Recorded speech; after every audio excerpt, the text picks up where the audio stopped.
Muy bien, vamos entonces a comenzar. Chicos, no olviden por favor colocarse en la lista, ¿sí? De asistencia. Muy bien, chicos, vamos entonces a comenzar con la sesión número 4. Esta semana vamos a revisar objetivos, hipótesis y variables. Vamos a empezar hablando de objetivos, ¿sí? Ahora, para empezar hablando de objetivos, quiero que regresemos a lo que habíamos comentado ya en semanas previas, ¿no? El proyecto de investigación. Ustedes saben que para poder tener un paper como este que vemos aquí, ¿no? A la derecha, nosotros requerimos realizar un protocolo de investigación, un proyecto de investigación, ¿sí? Ahora, esos objetivos van a estar tanto en el proyecto de investigación como dentro del artículo original. Y ahorita vamos a ver cómo. Si seccionamos cada una de las partes del protocolo y el artículo original, vamos a ver de que dentro del proyecto de investigación hay varias partes, ¿no? Varios capítulos, como ya lo había mencionado la semana pasada y las semanas anteriores también. Entonces, yo quiero que ustedes vean que aquí, el día de hoy, nos vamos a enfocar en esto, ¿sí? Dentro del capítulo uno, en los objetivos, objetivo general y objetivos específicos. Y ustedes me dirán, doctor, ¿y eso en qué parte del artículo iría colocado? Bueno, eso va incluido en la introducción. Justamente al final de la introducción de un artículo siempre se suele agregar el objetivo, ¿no? Bien, entonces vamos a empezar. Ya sabemos dónde es que vamos a trabajar. Recuerden que ya hemos trabajado en las sesiones anteriores en lo que respecta a planteamiento de problema, cómo hacer una justificación, cómo hacer una pregunta de investigación, cómo hacer los antecedentes, cómo hacer las bases teóricas, ¿no? Y también hemos visto cómo citar, ¿no? Cómo realizar la citación correspondiente. Ya, en las clases restantes vamos a estar viendo cómo entonces es que se hace la parte metodológica, ¿sí? Y también la parte de recursos y cronograma, ¿sí? Muy bien, vamos entonces a empezar con el tema netamente de objetivo de investigación, ¿sí? Para eso quiero que vean esta imagen, ¿no? Y básicamente ¿qué son los objetivos de investigación? Los objetivos de investigación básicamente van a corresponder a las metas, ¿no? Que se buscan lograr en el estudio. ¿Sí? Básicamente estos objetivos van a estar conformados, ¿no? Van a estar conformados por los componentes de la pregunta de investigación que ya hemos visto previamente, ¿no? Y van a estar a manera de un enunciado neutro, como vemos aquí. Ustedes recuerdan que la pregunta de investigación era un enunciado interrogativo, es decir, era una pregunta, ¿no? En este caso, por ejemplo, tenemos cuál será la relación entre la obesidad, ¿no? y la diabetes mellitus, donde, bueno, en una población de pacientes adultos atendidos en el Centro de Salud de Chocas durante los años 2020 a 2024. Ok, entonces tenemos aquí, si sacamos, ¿no? la estructura de la pregunta de investigación, que fue el primer tema de la primera semana, ustedes deben recordar, ¿no? que esta pregunta de investigación pues se componía de las variables de interés, las variables de interés para el no son obesidad, ¿no? y diabetes mellitus en este caso, ¿no? de la población de estudio per se, ¿no? es decir, pacientes adultos, ¿no? con su dimensión temporal y espacial, ¿sí? Y ahora vamos a pasar este enunciado interrogativo a un enunciado neutro, ¿no? Y para esto vamos a utilizar un verbo en infinitivo al inicio, como lo va a hacer en este caso, determinar. Determinar la relación entre la variable obesidad con la variable diabetes mellitus, ¿no? en mi población de estudio, ¿sí? Con su dimensión temporal, con su dimensión espacial. Muy bien, habiendo dicho eso, entonces, si hacemos un análisis, ¿no? de la estructura, básicamente aquí está lo que yo les comentaba. Empezamos con un verbo en infinitivo, ¿no? Con el fenómeno que vamos a estudiar, o en otras palabras, con nuestras variables de estudio. En este caso queremos determinar la relación entre variable A, ¿no? y variable B, ¿no? que sería obesidad y diabetes mellitus, en nuestra población con sus respectivas dimensiones, ¿sí?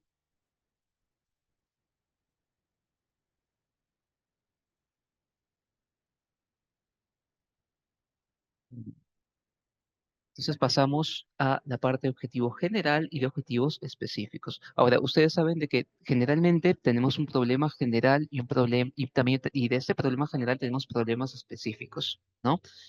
Ya, ahora, cada uno de estos problemas, ¿no? Tanto el problema general, ¿no? como los problemas específicos que se desprendan de este, van a ser transformados en objetivos, ¿sí? Es así, por ejemplo, en el caso anterior, ¿no? que veíamos que teníamos una pregunta, ¿no? que la convertimos ahora en un enunciado neutro, con un verbo en infinitivo al inicio, ¿no? Y vamos a ver de que este objetivo general básicamente nos va a dar respuesta, ¿no? A ver, a lo que queremos lograr con esta investigación, es decir, cuál es la meta de la pregunta de investigación, ¿no? Y este objetivo general va a ser respondido, ¿sí?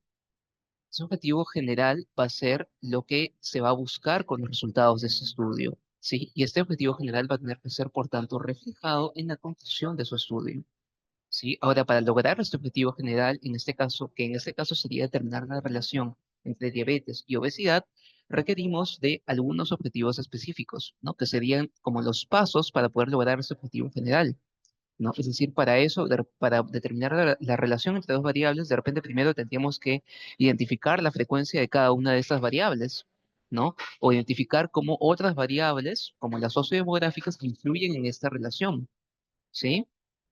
Muy bien, entonces vamos a ir a un ejemplo, ¿sí? Tenemos, por ejemplo, una pregunta de investigación, ¿no? Donde la pregunta es, ¿cuál es la relación entre obesidad y diabetes, ¿no? En una población determinada, ¿no? El objetivo, ¿no? Ya sabemos que básicamente va a consistir en convertir el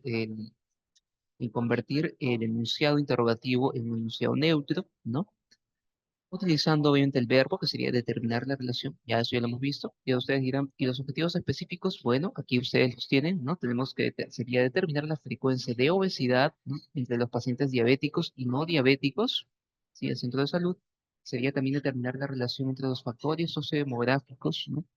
Y factores médicos, ¿no? En pacientes con diabetes mellitus tipo 2. Y la otra sería determinar el efecto de los factores sociodemográficos y médicos sobre la relación de mis dos variables de estudio, como ya lo habíamos visto previamente, ¿sí? Esto ya, para que usted pueda entender esto de una manera más exitosa, usted requiere revisar la parte de variables que vamos a ver en el último apartado de esta sesión, ¿sí? Y más que nada la relación entre variables, que eso lo hemos comentado en sesiones previas también. Ya, aquí tenemos otro ejemplo, ¿no? De cómo es que sería esto, ¿no? Aquí tenemos, por ejemplo, bueno, aquí tenemos otro ejemplo de cómo es que sería esto. Por ejemplo, este es un estudio que busca, ¿no? Donde se busca evaluar la percepción de la calidad de servicio por parte de los usuarios externos en un centro de salud, ¿no? Entonces, la pregunta sería, ¿cuál es la percepción, ¿no? De la calidad de servicio? ¿Cuál es mi variable principal aquí? La calidad de servicio, ¿no? ¿Y cuál es mi población de estudio? Bueno, los usuarios externos del centro de salud. ¿De dónde? El centro de salud delimitado en tiempo y espacio, ¿no? Convertimos esta pregunta a un objetivo, ¿no? ¿Cómo? Utilizamos un verbo en infinitivo, como sería evaluar la percepción. Otra vez ponemos nuestra variable no de interés, ¿no? ¿No? La percepción de la calidad de servicio, ¿no? ¿Pero dónde? Bueno, en el usuario externo del centro de salud de Chocas durante estos años, ¿sí? Básicamente va a ser esto, ¿no? Y para lograr este objetivo principal que tenemos que hacer, bueno, tenemos que, para empezar, describir las características sociodemográficas de nuestra población de estudio. Tenemos que evaluar la fiabilidad percibida, ¿no? Por el usuario externo, ¿no? En lo que respecta a la prestación de servicios, ¿no? Tenemos que evaluar el nivel de seguridad percibido por los usuarios, ¿no? Tenemos que examinar la percepción de los usuarios externos sobre los elementos tangibles, ¿no? Es decir, este objetivo, ¿no? Se va a desdoblar, este objetivo general se va a desdoblar en objetivos específicos, ¿no? Y es para eso, y es por eso que ustedes ven aquí, por ejemplo, ¿no? En esta imagen, ¿no? De que la calidad de servicio tiene varias dimensiones, es una variable que contiene varias dimensiones, ¿no? Y es cada una de estas dimensiones la que me va a permitir, pues, evaluar el todo, ¿no? O evaluar la calidad de servicio como un todo. Lo vemos aquí, pues, ¿sí? Como lo vemos en la parte de... Entonces, básicamente, esa sería la parte de los objetivos, ¿sí? Básicamente, ya hemos visto cómo se componen. Recuerden la estructura, que es lo más importante, y hemos visto la estructura de una pregunta de investigación, ahora estamos viendo la estructura de los objetivos, y ahora vamos a pasar a ver las hipótesis, ¿sí? Las hipótesis.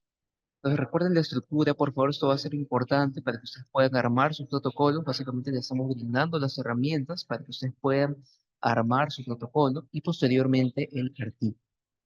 Vamos con las hipótesis. ¿Dónde se ubican las hipótesis? Las hipótesis se van a ubicar en el proyecto de investigación, también en el capítulo 2, ¿no? En el marco teórico. Aquí vamos a ubicar las hipótesis. Y en el artículo original, estas hipótesis van a comprobarse, ¿no? Van a someterse a prueba en los resultados, ¿sí? En los resultados. Ahora, ¿qué es una hipótesis? Chicos, una hipótesis es una proposición o una afirmación, ¿no? Formulada sobre una posible explicación de un fenómeno o problema específico, ¿sí? Particularmente de cómo, una posible explicación de cómo es que se comporta una variable o cómo es que se comportan ciertas variables, ¿sí? Estas suelen ser respuestas previsionales a una pregunta de investigación, ¿sí? Y pueden ser sometidas a prueba, como les he dicho, ¿no? Las hipótesis se caracterizan por eso, ¿no? Porque pueden someterse a prueba y pueden comprobarse, ¿no?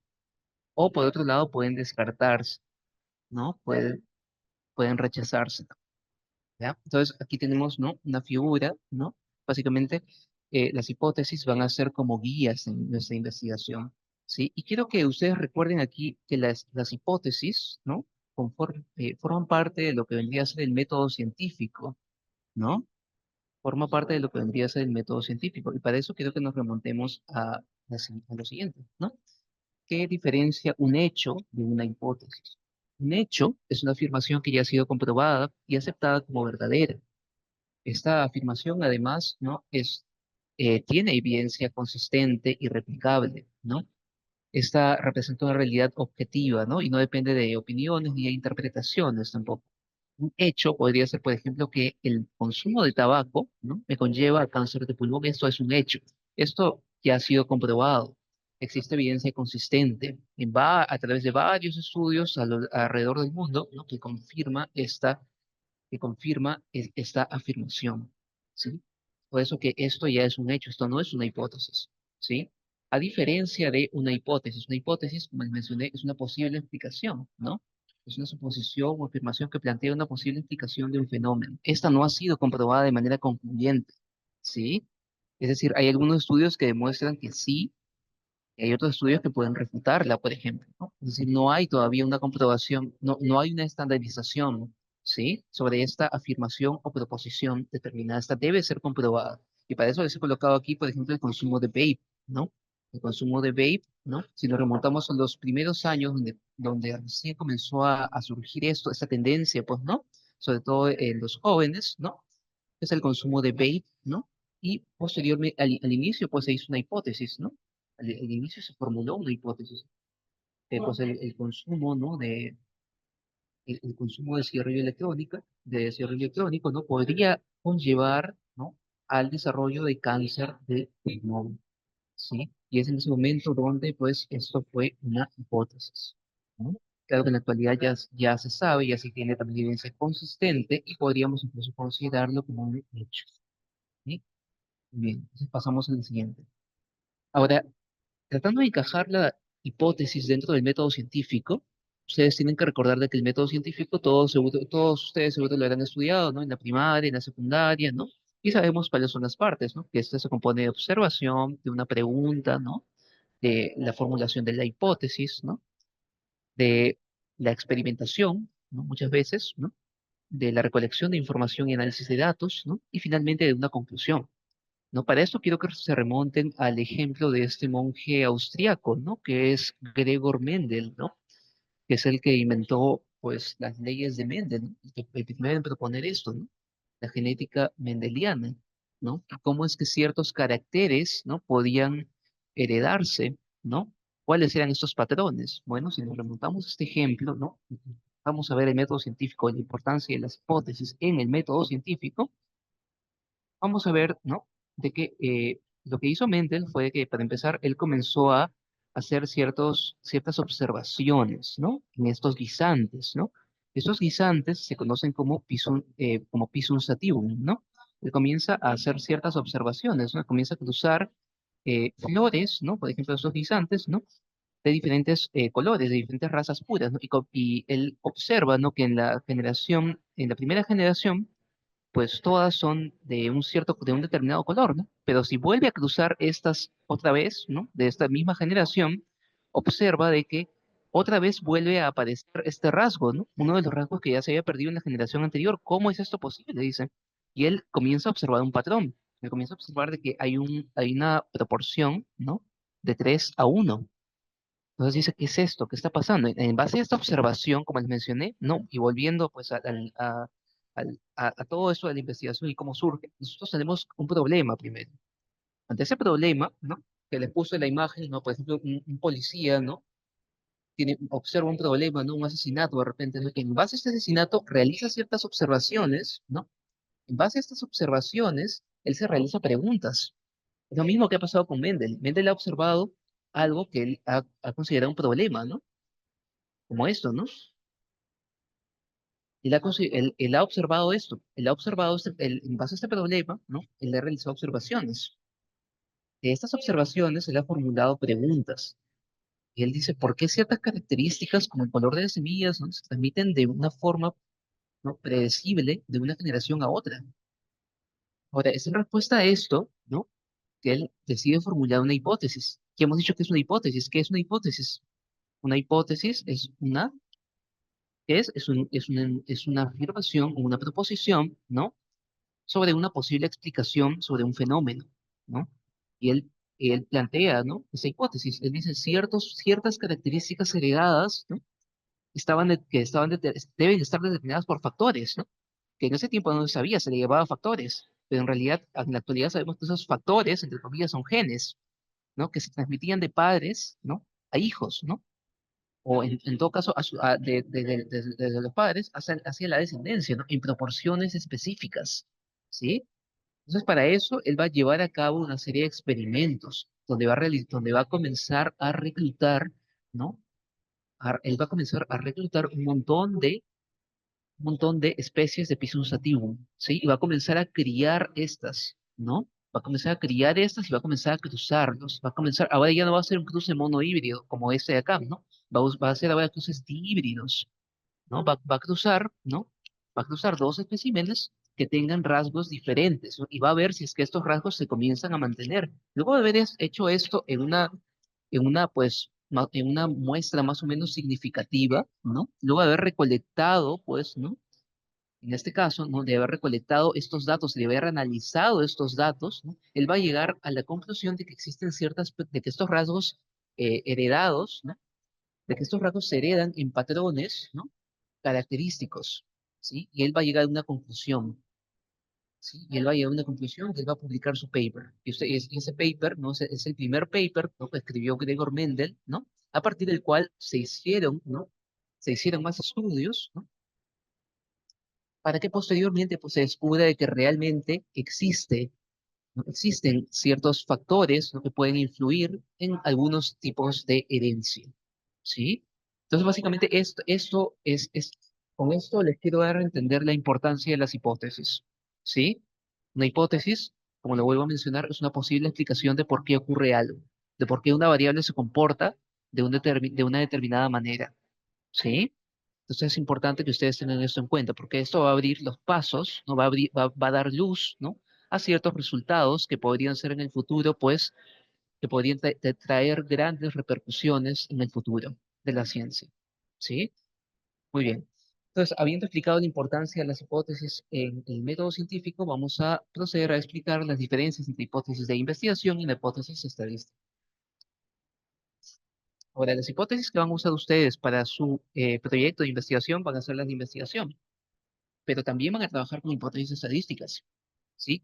Porque, como les había mencionado, la investigación, así como la fisiología, ¿no?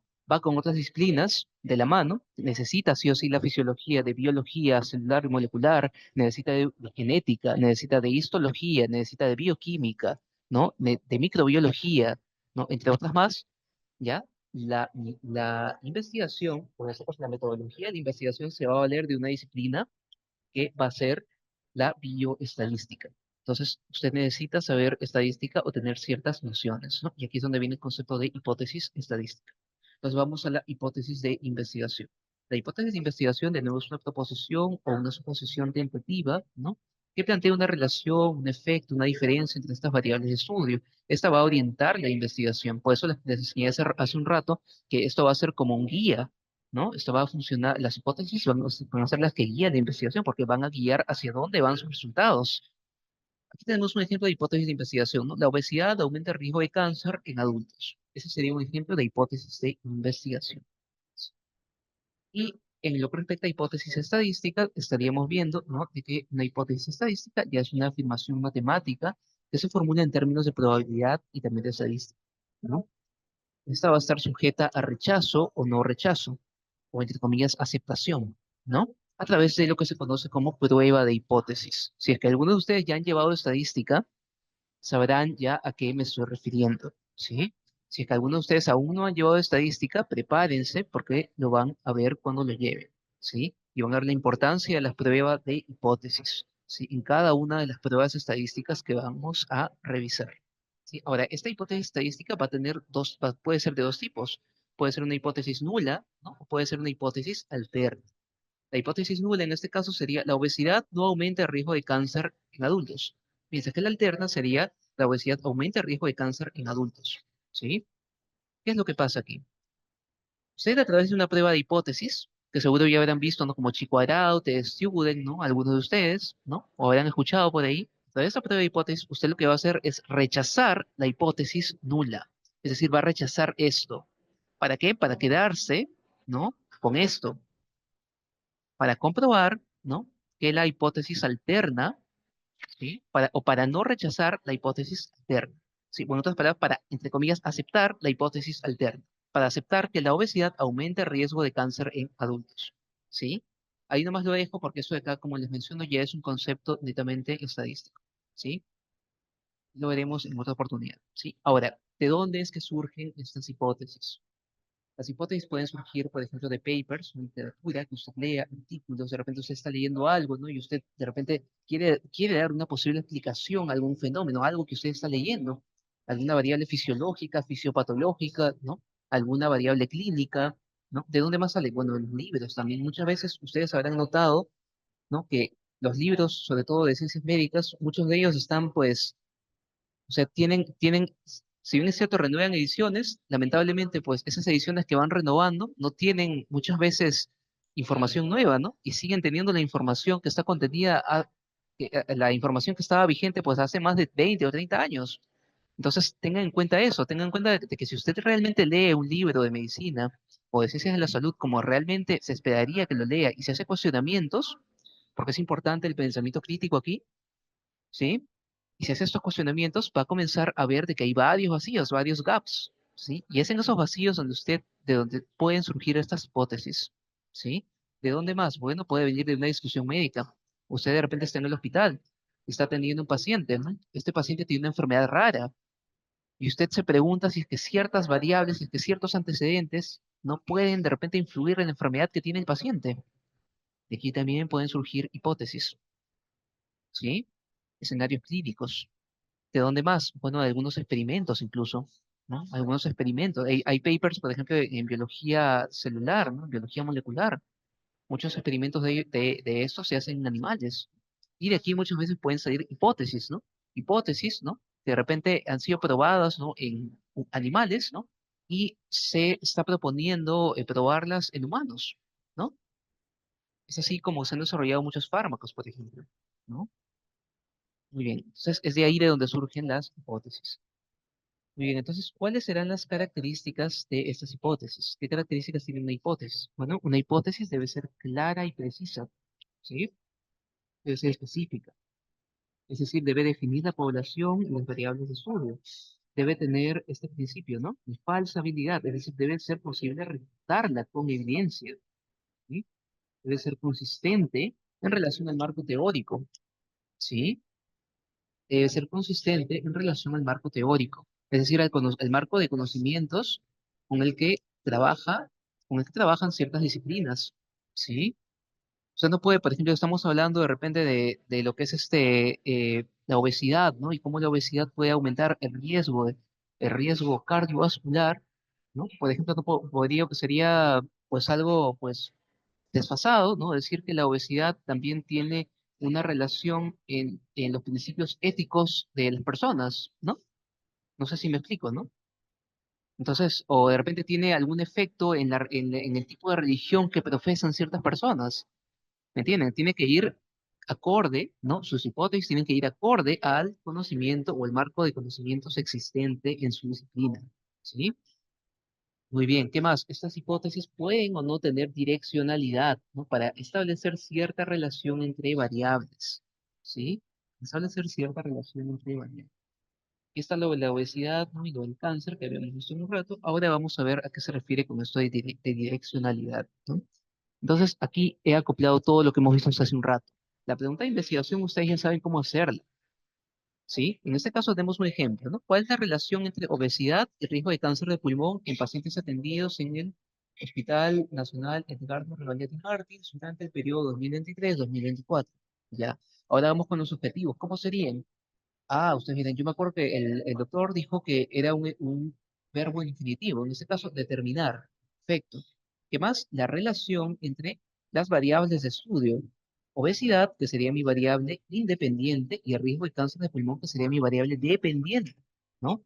¿Dónde? Bueno, en una población, en estos pacientes adultos, ¿no? Atendidos donde en su dimensión, en su dimensión espacial, ¿no? En el hospital, y en su dimensión temporal. Oh, perfecto, ya tengo los objetivos. Ahora, ¿qué me falta? Ah, las hipótesis. ¿Qué eran las hipótesis? Las hipótesis eran posibles explicaciones. En este caso, ¿cuál sería la posible explicación? ¿No? Bueno, sería existe, y es una afirmación. ¿Qué les dije? ¿Es una afirmación o es una proposición? ¿Sí? Que da una posible explicación. Es decir, en este caso, existe una relación entre variable independiente con variable dependiente en una población con sus respectivas dimensiones. Ahora, esta es una hipótesis sin direccionalidad, ¿sí? ¿A qué se refiere con sin direccionalidad? Aquí simplemente dice existe una relación entre variable A y variable B, pero no, no pone una dirección, no dice variable A está influyendo sobre variable B, ¿sí? O variable B está influyendo sobre variable A. Si ustedes quisieran darle una dirección, pueden hacerlo también. Y sería formulada de la siguiente manera. La obesidad aumenta el riesgo de cáncer de pulmón, ¿no? Es decir, la variable A aumenta el riesgo de variable B, ¿no? En una población determinada, ¿no? Con su dimensión, con su respectiva dimensión temporal y espacial, ¿sí? Entonces ustedes acaban de ver las diferencias entre una hipótesis sin direccionalidad y con direccionalidad. Básicamente aquí acabamos de acoplar todo lo que hemos visto hasta hace un rato. Cómo se formula la pregunta de investigación, que ya lo repasamos, cómo se formulan los objetivos y también cómo es que se formulan las hipótesis y cuál es la definición de cada una de ellas, ¿sí? Perfecto, continuamos entonces. Así como vimos la estructura de los objetivos, ¿no? Vamos a ver cómo será la estructura de las hipótesis. En este caso, agarramos la hipótesis que hemos visto hace un rato y vemos que aquí tenemos los componentes variable independiente, variable dependiente y población de estudio. En este caso es una hipótesis con direccionalidad, ¿sí? Con direccionalidad. Ahora, una característica importante aquí, ¿no? Y algo a recalcar importante aquí, ¿no? Es que ustedes sepan que muchas veces, si es que las características de la población, como las dimensiones, ¿no? Temporal y espacial, ya han sido definidos en otros apartados, eh, se puede prescindir de estos en la sección de hipótesis. ¿Sí? Algunos asesores he visto que, por ejemplo, cuando algunos estudiantes envían, ¿no? Su trabajo, le presentan su trabajo, seguro les van a decir, oye, pero aquí, ¿por qué has puesto eso? Aquí no se pone la población. Te dicen, aquí no se pone como que dónde, aquí no se pone como que ni la localización ni el tiempo, ¿sí? Entonces, es algo importante que usted debe tener en cuenta, ¿sí? Esto de aquí de que se puede prescindir de las dimensiones temporal y espacial, ¿sí? En lo que respecta a las hipótesis, ¿sí? Muy bien, muy bien. Entonces vamos a ver cómo es que estas hipótesis, ¿no? Se van a formular en relación al marco, al diseño, ¿no? Del estudio, ¿sí? En relación al diseño del estudio, ¿sí? Es importante que ustedes sepan esto. ¿Por qué? Porque les había comentado hace un momento, ¿no? Y lo vamos a ver otra vez. A ver, vamos a volver aquí, a esta parte. A ver, les había comentado hace un momento, ¿no? Ya hemos visto las partes, planteamiento de problema, justificación, pregunta de investigación, objetivos, lo hemos visto hace un rato, bases teóricas, antecedentes, pero hay una cosa muy importante, pero muy importante, que no hemos visto aún, que lo vamos a ver la siguiente semana, no, y que lo vamos a ver en la semana 6, ¿sí? Que es la parte metodológica. Si usted quiere hacer investigación, requiere de conocer la parte metodológica. Si usted no conoce la parte metodológica, lamentablemente va a cometer errores y se va a perder incluso, ¿sí? Es muy fácil perderse, de verdad, se los digo. Es muy fácil perderse aquí porque la cantidad de información es abrumadora. ¿Por qué? Segundo, porque la mayoría de artículos que ustedes van a ver tienen tienen a veces estructuras variables, ¿no? De acuerdo a ciertas consideraciones o exigencias que las revistas, pues, demandan, ¿no? Entonces ustedes tienen que tener bien en claro la parte metodológica. Con la parte metodológica me refiero al diseño de investigación empleado. Y es que las hipótesis no se van a poder formular así como así. Así como vimos en el capítulo 1, ¿no? De que las preguntas de investigación van a depender de acuerdo al tipo de diseño. No es lo mismo una pregunta de investigación para un estudio descriptivo que para un estudio analítico. Lo mismo va a pasar con las hipótesis, ¿sí? Entonces me detengo por eso para mencionarles ese punto. Bien, vamos entonces a donde estábamos. Aquí. Entonces, nosotros vamos a trabajar con investigación cuantitativa, ¿sí? Es decir, con información objetiva, no con información numérica, ¿sí? Entonces, vamos con eso. ¿Será que todos los estudios cuantitativos van a requerir hipótesis? La respuesta es no. Va a depender mucho del alcance del estudio y también del diseño empleado. Y ustedes dirán, profesor, pero ¿qué es eso de los alcances qué es eso del alcance del estudio? Bueno, existen diferentes tipos de alcance del estudio, ¿sí? Por ejemplo, ustedes van a ver aquí que existe el alcance exploratorio, el alcance descriptivo, el correlacional y el explicativo, ¿no? Vamos a ver entonces de que los estudios exploratorios no requieren hipótesis y muchos de los descriptivos tampoco, a excepción de algunos. Vamos entonces a revisar un poco de los alcances, ¿no? ¿Qué es esto del alcance, no? Esto del alcance básicamente se va a referir a cómo, ¿no? Cómo es que se van a cómo es que se va a estudiar estas variables, ¿no? Un momento. Bien. Entonces vamos con el primer alcance, que sería el alcance exploratorio. En relación al alcance exploratorio, ¿no? Cuando decimos que un estudio está dentro del alcance exploratorio, son estudios que se van a realizar o son investigaciones, ¿no? Que se van a realizar sobre variables poco estudiadas, ¿no? Muchas veces son conceptos nuevos, ¿no? Estudios que dan luz a otros estudios posteriores. Un ejemplo de esto, ¿no? Un ejemplo de un estudio exploratorio, ¿no?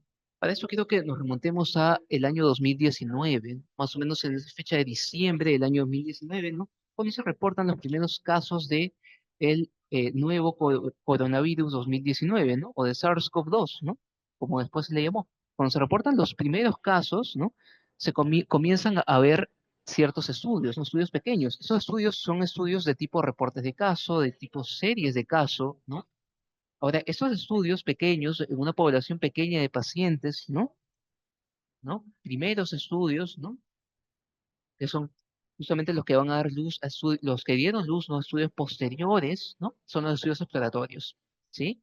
Esos primeros estudios donde se reportaban, por ejemplo, se reportan tres casos, ¿no? De tres pacientes, ¿no? En China, ¿no? Que sufrieron de una neumonía viral de etiología desconocida, ¿no? Y que posteriormente fallecieron, ¿no? Uno falleció a los tantos días, ¿no? Y se dan más detalles, ¿no? Así. Luego, primero apareció en China, luego apareció, por ejemplo, en Estados Unidos, luego se reportó en Italia también, ¿no? Estos estudios son estudios preliminares, esto corresponde al alcance exploratorio, ¿sí? Ahora, si nos vamos al alcance descriptivo, ¿qué pasó? Bueno, a medida que fueron aumentando la cantidad de casos, ya no solamente se reportaron tres pacientes, ni 10, ¿sí? Sino que se reportaron, por ejemplo, 80 pacientes, ¿no? Y, por ejemplo, estos son los famosos estudios de características clínicas. Si usted entra a PubMed, ¿no? Y comienza a buscar clinical characteristics, ¿no? Of patients with COVID-19, ¿no? Or with SARS-CoV-2, ¿no? Comienza a buscar, a buscar ahí en el buscador de PubMed, ¿no? Usted se va a encontrar con varios estudios, ¿no? Pero que han sido realizados ya no en 10 pacientes, sino que han sido realizados, por ejemplo, en hospitales enteros, ¿no? Sí, estudios unicéntricos. Y van a ver de que son estudios donde básicamente lo que se hace no es que se reportan las características y se centran netamente en describir a la variable de interés, ¿no? O a las variables de interés en una población determinada, ¿sí? Entonces, esos son los estudios descriptivos, ¿sí? Muy bien. ¿Qué pasa con los correlacionales? Correlacionales, ¿no? Correlacionales ya no van a estudiar, ya no van solamente a describir las variables, sino que van a intentar buscar relaciones entre dos o más variables, ¿no? En este caso, por ejemplo, y entrando dentro y para seguir dentro del ejemplo del COVID-19, ¿no? Tendríamos un ejemplo de estudio correlacional, ¿no? Correspondería, ¿no? Por ejemplo, a lo que sería, pues, la presencia de diabetes mellitus, ¿no? Con la infección por SARS-CoV-2. Si ustedes buscan en un montón de papers teóricos que comenzaron a salir después. ¿Y por qué? Porque se comenzaron a hacer estudios analíticos, ¿no? Que demostraron que la presencia de ciertas patologías como diabetes mellitus, obesidad, ciertas poblaciones podían incrementar, ¿no? La probabilidad, o sea, o presentaban una asociación, una relación, ¿no? Con la variable COVID-19, ¿sí? Ya pues finalmente, ¿no? Para dar alcance a los explicativos, ¿no? Para dar alcance a los explicativos, aquí pues ya se estudia ya netamente la causalidad, ¿no? La causalidad, ¿no? Si es que realmente ciertas variables, ¿no? Pueden desencadenar esta enfermedad, ¿no? Podrían desencadenar la infección, en este caso severa, ¿no? Por SARS-CoV-2. Por ejemplo, será posible, ¿no? Que la diabetes mellitus, ¿no? Incremente el riesgo, sea causante, ¿no? De enfermedad severa, ¿no? Por COVID-19. Ese tipo de preguntas, ¿no? Ese tipo de estudios son los que estarían, pues, encajando, ¿no? En el alcance explicativo, ¿sí? Muy bien, habiendo definido eso, habiendo explicado cada uno de los alcances, vamos a tener nosotros de que estos alcances, ¿no? Vamos a tener nosotros de que las hipótesis van a ser variables de acuerdo al tipo de alcance del estudio. Entonces vamos a ver de que los estudios exploratorios, como los reportes de caso, por ejemplo, ¿no? Como las series de casos, no van a requerir hipótesis, ¿no? Los descriptivos tampoco, en su gran mayoría al menos, ¿sí? En su gran mayoría no. Solamente hay algunas bibliografías, ¿no? Que mencionan que pueden requerir hipótesis, ¿no? Cuando se pronostica un dato o hecho, ¿no? Pero vamos a ver un ejemplo en un momento. Y también tenemos el alcance del estudio correlacional, ¿no? Donde pues básicamente sí se formulan hipótesis, ¿no? Correlacionales, ¿no? Donde se buscan relaciones entre dos variables. Y el explicativo también requiere hipótesis, ¿no? Muy bien, en otras palabras, estudios descriptivos no requieren hipótesis, estudios analíticos sí requieren hipótesis. Sí, vamos a dar más detalles en el capítulo de diseños de investigación. Muy bien, continuamos entonces. Vamos con el primer ejemplo de hipótesis para un estudio descriptivo. Suponga usted entonces que un investigador desea estudiar la prevalencia, ¿no? De diabetes mellitus en una población de pacientes adultos en REBA, ¿no? En los años 2022 a 2024, ¿no? ¿Qué es lo que pasa aquí? Bueno, tenemos la pregunta de investigación. ¿Cuál es la prevalencia de diabetes mellitus en esta población? ¿No? El objetivo, que ya sabemos que es convertir un enunciado interrogativo en un enunciado neutro, ¿no? Con un verbo en infinitivo al inicio. Determinar la prevalencia de diabetes mellitus, ¿no? Y en ese caso, ¿requerirá hipótesis? La respuesta es no. ¿Por qué? Porque les dije que los estudios descriptivos, como regla general, no formulan hipótesis, ¿sí? No requieren hipótesis. Y no fallen en esto, chicos, porque esto de acá, por ejemplo, es una de las cosas en las que suelen fallar muchos tesistas. Muchos alumnos, muchos estudiantes, muchas veces cuando llegan a la parte, pues llevan su curso de tesis, ¿no? Ellos hacen su tesis y muchas veces quieren hacer una tesis descriptiva, ¿no? Y les comento, las tesis descriptivas, como ya lo hemos visto, no llevan hipótesis, entonces tengan cuidado con eso, ¿sí? Tengan cuidado con eso. O incluso a veces es el mismo asesor el que los presiona a colocarle hipótesis. ¿Sabes qué? Tu estudio no tiene hipótesis. ¿Cómo es posible? Tiene que tener hipótesis. Tengan cuidado con eso. Sí, tengan cuidado con eso. Muy bien, vamos a entonces el ejemplo, la excepción que les dije. ¿Cuándo un estudio descriptivo puede llevar hipótesis? Bueno, esto ocurriría cuando este estudio descriptivo tiene la finalidad de pronosticar. Ejemplo, un investigador desea predecir si la prevalencia de diabetes mellitus en una población determinada, definida en tiempo y espacio, se ha incrementado en comparación con los años anteriores, ¿no? ¿Qué es lo que pasa aquí? Bueno, la pregunta de investigación sería, ¿la prevalencia de diabetes se ha incrementado en comparación con años anteriores?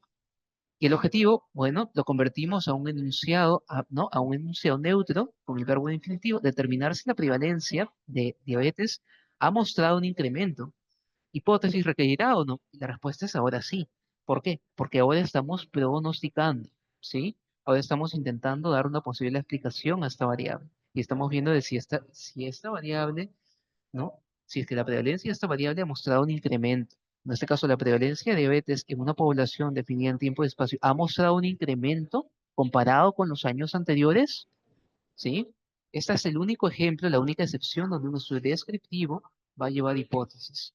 ¿Sí? Ojo, esa es la excepción. Como regla general, los estudios descriptivos no llevan hipótesis. ¿Sí? Muy bien, pasamos al siguiente estudio, estudio correlacional. ¿Sí? Podemos ver entonces nosotros, ¿no? Un investigador desea estudiar la relación entre obesidad, ¿no? y cáncer de pulmón en una población determinada, ¿no? ¿Cuál sería la pregunta? ¿Cuál es la relación, eso ya lo hemos visto hace un rato, entre la obesidad, ¿no? y riesgo de cáncer de pulmón, ¿no? Lo pasamos a un objetivo, determinar la relación, ¿no? entre mis variables de estudio, y si lo pasamos a una hipótesis, sería existe una relación entre obesidad y riesgo de cáncer de pulmón. Les pregunto, ¿esta hipótesis será con direccionalidad o sin direccionalidad? ¿Qué dicen ustedes? La respuesta sería La respuesta sería sin direccionalidad, ¿no? Porque vamos con existe, ¿sí? Muy bien. ¿Y por qué no estamos diciendo de que una va a aumentar a costa de la otra, ¿sí? O que una va a depender, ¿sí? Ahora, estas hipótesis, como les mencionaba hace un momento, ¿no? Van a ser comprobadas, ¿no? Van a ser comprobadas mediante un análisis estadístico. Lo vamos a ver en un momento, ¿no? Y obviamente esas hipótesis tienen que ser respaldadas, ¿no? En el marco de conocimientos, ¿no? Existentes, ¿sí? Por ejemplo, si ustedes buscan este tema, ¿no? Y la explicación fisiopatológica, van a ver de que existe un amplio rango, ¿no? De conocimiento, ¿no? La explicación de por qué o cómo es que esta obesidad, ¿no? puede conllevar al desarrollo de cáncer, ¿no? Van a ver que el tejido adiposo, ¿no? en exceso puede conllevar a un estado de inflamación crónica, ¿no? Puede secretar citoquinas proinflamatorias, ¿no? Ya, entre otras cosas más. Muy bien, vamos al siguiente alcance. Alcance explicativo. Explicativo era cuando se establece una causalidad, ¿sí? Donde se establece una causalidad. Vamos ahora a un investigador que desea estudiar el consumo, si es que el consumo de tabaco aumenta el riesgo de cáncer de vejiga en una población determinada, definida en tiempo y espacio, ¿no? Entonces vamos a ver aquí, ¿no? Que la pregunta sería, ¿el consumo de tabaco aumenta el riesgo de cáncer de vejiga en esta población? Nos vamos al objetivo, determinar si es que el consumo de tabaco aumenta el riesgo de cáncer, ¿no? Nos vamos a la hipótesis, ¿no? Y en este caso sería una hipótesis con direccionalidad, ¿no? El consumo de tabaco aumenta el riesgo de cáncer de vejiga, ¿no? En pacientes, en adultos atendidos, ¿no? En el hospital durante este periodo, ¿sí? Muy bien, entonces hemos revisado cómo es que se formulan las hipótesis de acuerdo a los alcances de investigación, ¿sí? Esta información la pueden encontrar en el libro de Hernández Sampieri, ¿no? Es un libro de metodología de investigación. Es un libro, para serles honesto, bastante pesado. Está más orientado pues, a otro tipo de disciplinas. No está tan orientado a lo que es investigación en ciencias de la salud, ¿sí? Así que no es que sea tan recomendable revisar, ¿no? Sin embargo, si quiere, esto es por si es que quisieran ustedes revisar el tema de los alcances de la investigación. Vamos entonces a la siguiente parte, ¿no? ¿Cómo es que se comprueban hipótesis de investigación? Ahora, ustedes recuerdan que teníamos problema general y teníamos una serie de problemas específicos y también teníamos objetivo general y objetivos específicos. Ya también tenemos una hipótesis general y unas hipótesis específicas. La pregunta es, ¿cómo es que se comprueban estas hipótesis? Hace un momento yo les comenté que esas hipótesis van a ser puestas a prueba, ¿no? Esas hipótesis van a ser puestas a prueba, ¿no? Y pueden ser comprobadas o refutadas. ¿Cómo es que se hace esto? Bueno, nosotros lo vamos a hacer de dos maneras. Se puede hacer mediante observación o mediante experimentación, ¿no? Sí, mediante experimentación. En el caso, por ejemplo, ¿no? En el caso, por ejemplo, de lo que es el ejemplo anterior, ¿no? Que hemos visto, este de acá, cómo la obesidad conlleva a cáncer de pulmón. Podemos inducir, si queremos comprobarlo por experimentación, de repente podemos inducir obesidad en ratas de laboratorio, ¿no? Y ver si es que estas ratas comienzan a desarrollar cáncer de pulmón, ¿no? Por ejemplo, ¿no? Sí, y si queremos hacerlo de manera observacional, ¿no? O sea, simplemente con observación sin manipular la variable, ¿no? Por ejemplo, estudios en humanos, ¿no? Tendríamos que hacerlo a través de este proceso, a través de la recolección de datos y el análisis estadístico. Ahora, esto es con lo que vamos a trabajar nosotros. Sí, nosotros no vamos pues a inyectar a una persona algo, ¿no? Para que se vuelva obesa, ¿no? Y para ver si es que en el futuro, ¿no? Esta persona o este grupo de personas desarrollan, pues, algún tipo de cáncer, ¿no? Porque eso sería poco ético, ¿no? Entonces, no vamos a hacer eso, ¿no? ¿Qué hacemos entonces? Bueno, hacemos estudios observacionales. ¿Cómo es que se hace esto? Bueno, vamos entonces nosotros a seguir. Vamos a este ejemplo, ¿no? Cáncer, consumo de tabaco y cáncer de vejiga. Vamos entonces a tomar pacientes, ¿no? Que tengan cáncer de vejiga, ¿no? Un grupo de pacientes que haya desarrollado cáncer de vejiga, ¿sí? Y a ese grupo de pacientes que haya desarrollado cáncer de vejiga, vamos a ir para atrás, ¿no? Vamos a buscar en sus antecedentes si es que ellos han sido consumidores de tabaco, ¿sí? Y en base a esto, ¿no? En base a si ellos han sido consumidores de tabaco, ¿no? Y si es que o no lo han sido, ¿no? Vamos a compararlo incluso con otra, o sea, podemos incluso compararlo con otra población, ¿no? Pacientes que no tengan esa neoplasia, ¿no? Pacientes que no tengan esa neoplasia, pero que también hayan consumido tabaco, ¿no? Y vamos a realizar pruebas estadísticas, ¿no? Vamos a recolectar los datos de esta población de pacientes, vamos a realizar análisis estadísticos, ¿no? Y vamos a ver si es que realmente estas variables muestran una relación. ¿Sí? Y eso lo vamos a ver a través de pruebas estadísticas. Y aquí viene la otra parte que yo les mencionaba. Usted requiere conocer estadística, ¿sí? Para poder entender esa parte, para poder entender los estudios, usted requiere conocer estadística, al menos nociones básicas, ¿sí? No es necesario que sea un experto en estadística, pero al menos que conozca las nociones más básicas de estadística, ¿sí? Para que pueda entender cómo es que se someten a prueba estas hipótesis, ¿sí? ¿Cómo es que eso se comprueba? Muy bien, entonces las hipótesis van a servir como un guía en investigación, ¿no? Para eso les he colocado aquí una foto, ¿no? De Virgilio, ¿no? Junto con Dante Alighieri, ¿no? En la Divina Comedia, ¿no? Básicamente la investigación va a ser un camino tortuoso, ¿no? Muchas veces lleno de incertidumbre, ¿no? Donde usted va a requerir guías, ¿no? Esta guía, en este caso, estas guías, ¿no? Las que van a funcionar como guía, van a ser sus hipótesis. Si usted tiene si usted formula hipótesis adecuadas, va a saber qué quiere buscar, va a saber qué quiere buscar y encontrar en ese estudio. Si usted no sabe qué es lo que va a buscar, se está lanzando al mar sin saber nadar, es decir, se está lanzando a la laguna, ¿no? Sin saber si es que va a encontrar tierra, ¿no? Va a encontrar algo y va a terminar pues perdido.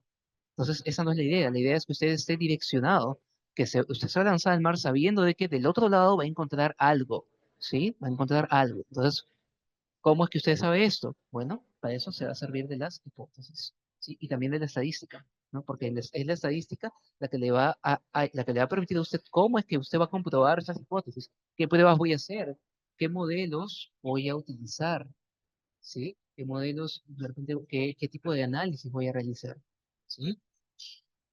Muy bien, seguimos. Para eso tengo otro ejemplo aquí, ¿no? Tenemos un ejemplo donde un investigador desea realizar un estudio, ¿no?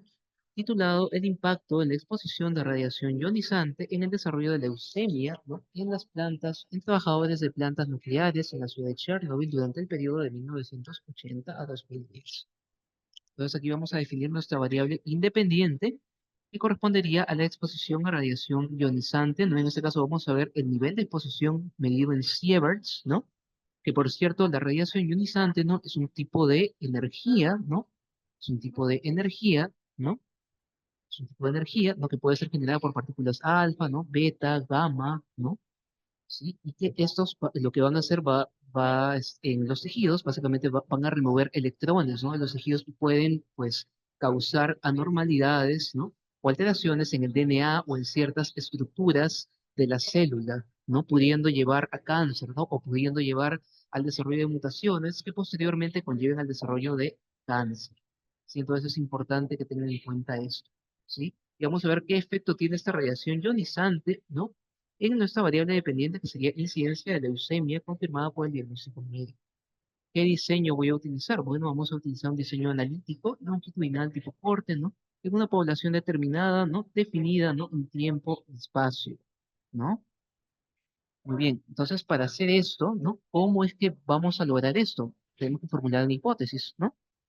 En este caso nuestra hipótesis sería una hipótesis con direccionalidad, ¿no? La exposición a radiación ionizante aumenta el riesgo de desarrollar leucemia en trabajadores de plantas nucleares, ¿sí? Muy bien, ¿y cómo es que vamos a someter a prueba esta hipótesis? Bueno, lo vamos a hacer a través del análisis de datos, es decir, lo vamos a hacer a través de la recolección de datos. Primero vamos a recolectar datos de estos pacientes que han tenido leucemia, ¿no?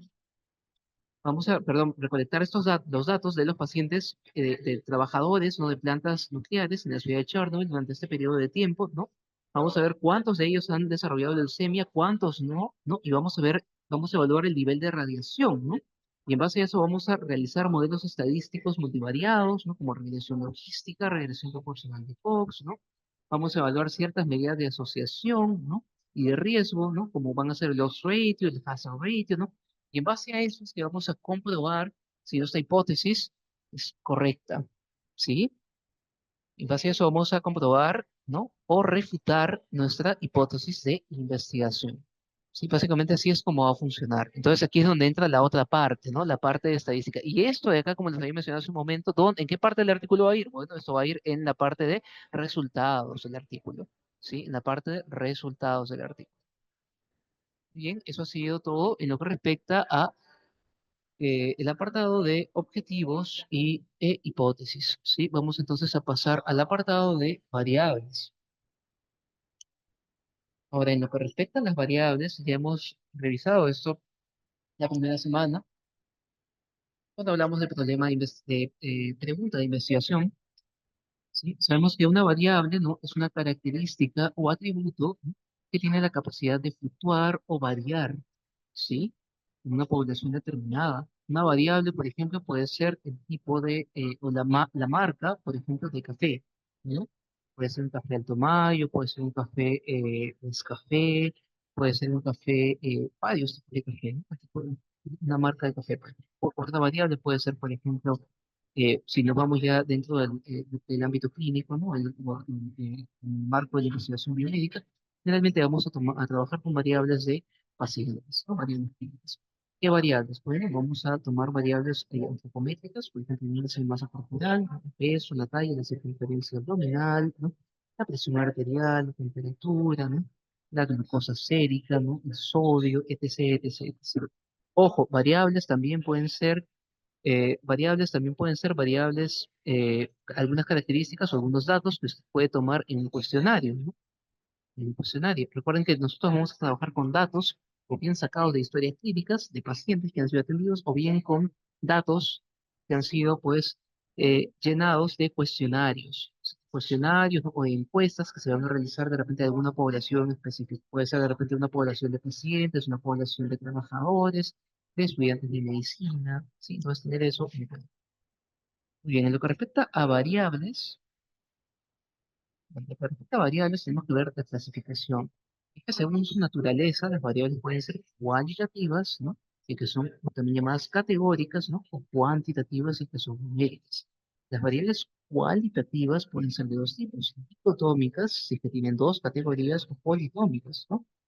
En el caso de las dicotómicas, se usa una prueba de embarazo, positivo o negativo, ¿sí? Dos categorías, las politómicas, tipo de sangre, ¿no? Grupo A, grupo B, grupo AB, grupo O, ¿no? Nos vamos a las cuantitativas, tenemos variables discretas, ¿no? Que son variables que suelen, variables, que son variables que suelen ser variables de conteo, ¿no? No puede ser el número de embarazos, el número de hijos, ¿no? Número de muertes maternas, ¿no? Por ejemplo, y también podemos tener las variables cuantitativas continuas, ¿no? Donde aquí pues podemos trabajar con decimales, ¿no? O donde no hay espacios, ¿no? Entre cada uno de los valores, ¿no? Es decir, aquí tenemos, por ejemplo, niveles de triglicéridos, ¿no? Que pueden ir de 0 a 200, ¿no? 250,8, ¿no?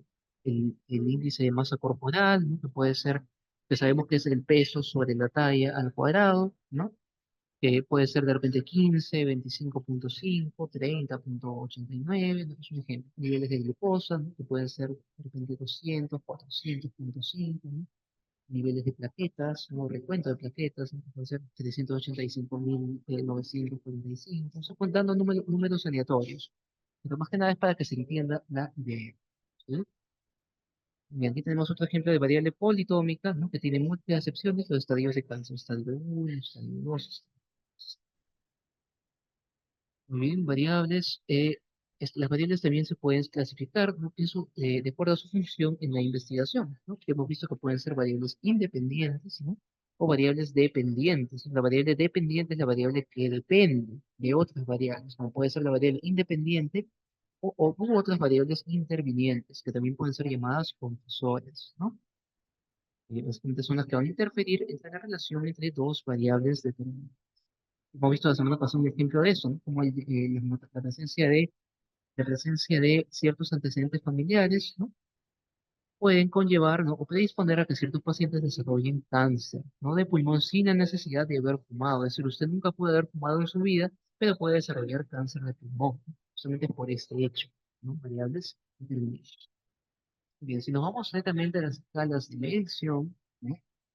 Vamos a ver de que estas escalas de medición van a agruparse dentro de las variables cualitativas y las cuantitativas. Son las cualitativas o categóricas, vamos a tener que pueden ser nominal, pueden tener una escala nominal o una escala ordinal. Ustedes dirán que es la escala nominal. Una escala nominal es una escala, ¿no? Que se define básicamente por categorías que no tienen un orden específico. Es decir, prueba de embarazo puede ser positivo o negativo, pero ninguna tiene un orden. Tipo de sangre puede ser grupo A, grupo B, grupo AB, grupo O, pero no tienen un orden, no tienen una jerarquía, a diferencia de las variables ordinales, ¿no? Como por ejemplo, está aquí, ¿no? Índice de masa corporal. Y ustedes dirán aquí, doctor, pero un momento, usted hace un rato me había dicho que índice de masa corporal era una variable cuantitativa. Pues claro, y aquí está la fórmula, ¿no? Es peso sobre talla al cuadrado. Entonces, ¿por qué me está diciendo que es quali? No entiendo. Ah, lo que pasa es que una vez que usted obtiene el índice de masa corporal, usted va a colocar o agrupar esta variable en categorías de acuerdo a la clasificación de la Organización Mundial de la Salud. En base a estas categorías, usted va a tener ciertas categorías de bajo peso, normopeso, sobrepeso, obesidad tipo 1, obesidad tipo 2. ¿Sí? Entonces usted puede ver aquí que ciertas variables pueden ser numéricas inicialmente, pero pueden ser agrupadas en categorías y de esa manera convertimos una variable cuantitativa a una variable cualitativa. Y si ustedes se dan cuenta, en esta clasificación del IMC, que está establecida por la Organización Mundial de la Salud, y por la OMS, tiene categorías, tiene una jerarquía, ¿no?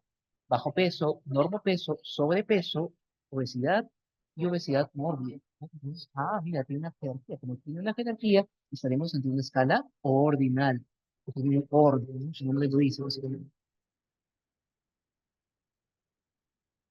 Bien, aquí tenemos otra escala, ¿no? Otro ejemplo, ¿no? de escala ordinal, ¿no? Que correspondería a los tipos de cáncer, ¿no? Estadio 1, estadio 2, estadio 3, estadio 4. No tienen un orden, siempre, ¿sí? Muy bien, si nos vamos a las variables cuantitativas, ¿no?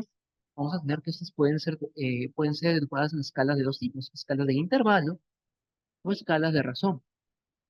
Muchas veces veo que suele haber confusión entre estas dos, ¿no? Una mnemotemia que yo tengo es que usted recuerde la T de intervalo de temperatura. Y así, de esta manera, usted puede recordar de que un ejemplo de variable en escala de intervalo es la temperatura. ¿Y por qué? Porque las escalas de intervalo no tienen un cero absoluto, tienen un cero relativo. Por eso eso de cero absoluto. Eso del cero absoluto se refiere que cuando la variable es cero, significa que cuando la variable tiene un valor de cero, la variable no se encuentra ausente. Les pongo un ejemplo. Si usted tiene niveles de glucosa y sus niveles de glucosa dan cero, eso me indica que usted no tiene absolutamente nada de glucosa, ¿no? La variable es cero, es nula, no existe. Lo que pasa en la temperatura, si yo tengo cero de temperatura, dependiendo del sistema, ¿no? de medición en el que esté trabajando, si es Celsius o Fahrenheit, ¿no? No necesariamente significa que tenga ausencia, ¿sí? Significa un grado más, un nivel más de temperatura. Tengan en cuenta eso, ¿sí? Escala de intervalo. Nos movemos, ¿no? Entonces, a escala de razón. En la escala de razón, ustedes ven aquí que es el cero, que aquí, pues sí se tiene el cero absoluto. Es decir, el cero nos indica la ausencia de la variable. Tenemos aquí de nuevo, ¿no?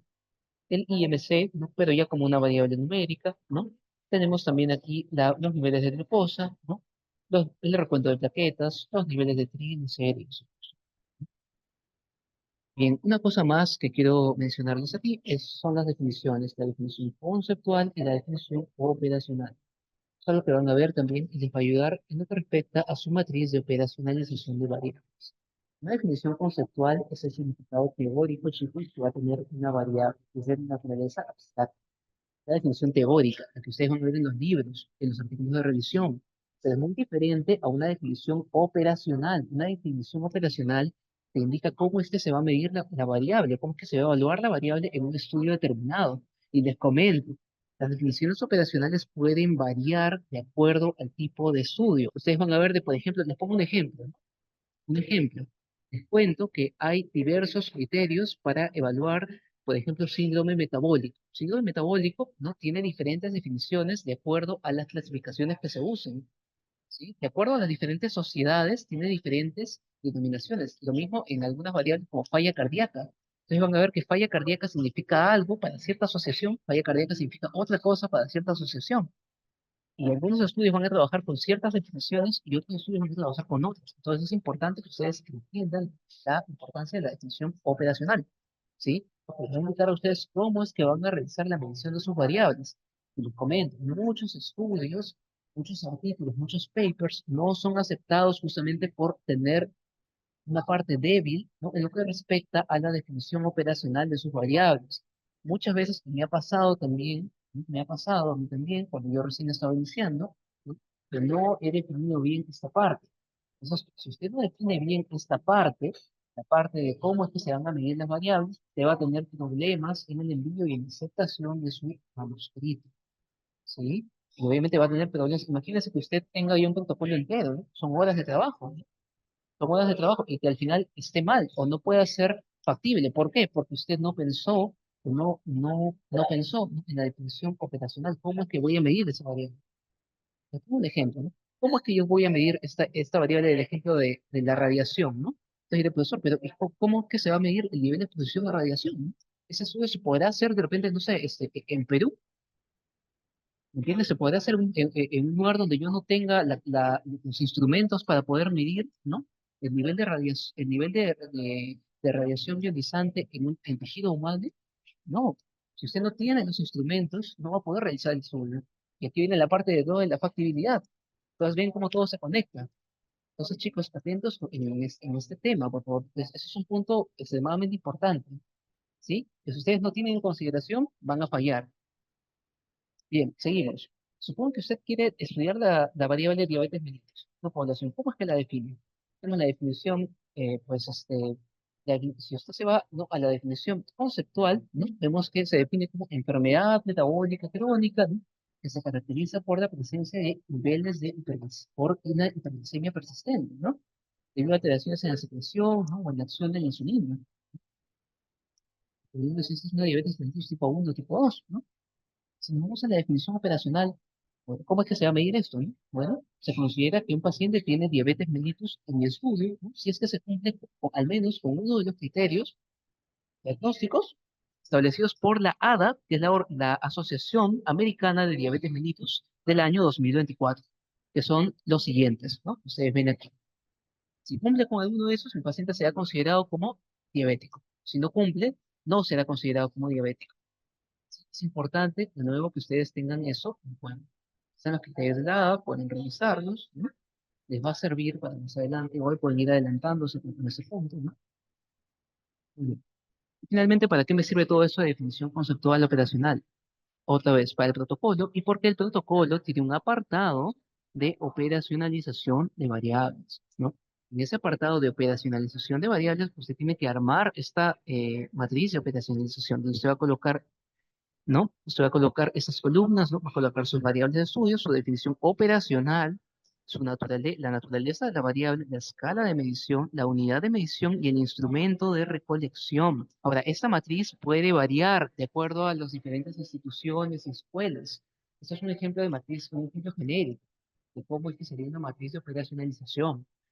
¿Sí? Entonces aquí, para ver el ejemplo, ¿no? Vemos diabetes mellitus. ¿Cómo se define? Bueno, como en este caso lo han definido como una glucosa sérica en ayunas mayor o igual a 126 o valores de hemoglobina glicosida mayores a 6,0.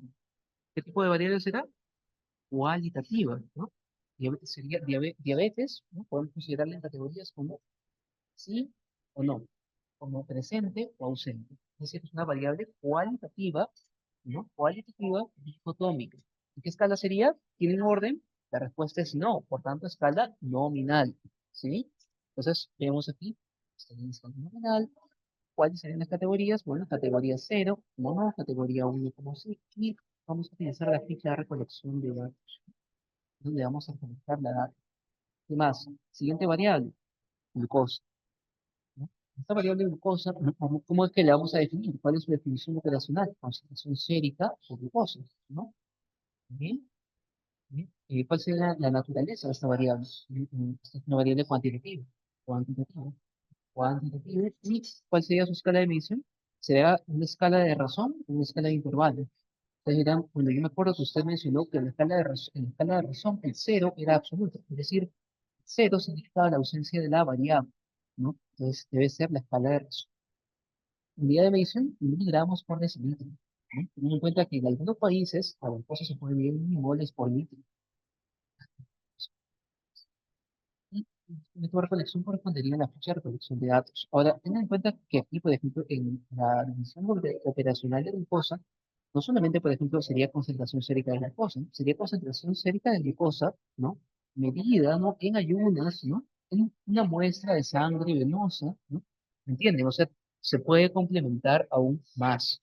¿Sí? O sea, a eso voy. Mientras más específico sea usted, va a ser mucho mejor para su estudio. ¿Sí? Muy bien. Entonces pasamos a la siguiente variable que sería sexo. La definición internacional sería el sexo asignado biológicamente. ¿No? Entonces eso también podría variar. Puede ser, puede ser sexo asignado biológicamente, ¿no? Ahora hay algunos pacientes o algunas personas que nacen con ciertos trastornos del desarrollo sexual, ¿no? Entonces de repente podríamos utilizar para evitar todo este tema, ¿no? De entrar a la definición de sexo, podríamos simplemente tomar el sexo que está registrado en el DNI del paciente, ¿no? Esa sería mi definición operacional. O cómo es que está registrado el sexo en la historia clínica del paciente. ¿Sí? De nuevo, sería una variable cualitativa, escala de medición nominal, pues no hay un orden, sus categorías respectivas, de donde he tomado esa variable. ¿Sí? Muy bien, chicos. Eso entonces sería con respecto a la sesión de esta semana. Sí, hemos realizado tres puntos importantes. Ténganlos en cuenta, por favor. Ya hemos pasado también, hace un momento se ha compartido lo que es el link con las clases grabadas. Les recomiendo que lo vean, ¿no? Que revisen los videos, ¿no? Cada una de las partes, si es posible, armen en un blog de notas, ¿no? O en diapositivas, ¿no? Lo que son cada una de las partes. De igual manera les vamos a estar compartiendo plantillas, ¿no? Para que más o menos vean cómo es que se hace un proyecto de investigación, ¿no? Ya básicamente ustedes ven de que a medida que vamos avanzando, van contando con más herramientas para que puedan elaborar un proyecto de investigación y posteriormente un artículo, ¿sí? Entonces, básicamente esa es la finalidad, ¿no? Que ustedes puedan tener las herramientas, ¿no? Para que puedan hacer investigación, ¿no? De igual manera, invitarlos a realizar algunos temas, ¿no? Que nos vamos a estar reuniendo probablemente en el transcurso de la semana, ¿no? Con los que estén interesados, ¿no? En entrar al grupo de investigación, ¿no? Bien, chicos, entonces hasta ahí sería la clase de la sesión del día de hoy. Agradecerles por su tiempo. No sé si quiere decir algo el doctor Roque. ¿Alguna indicación, doctor?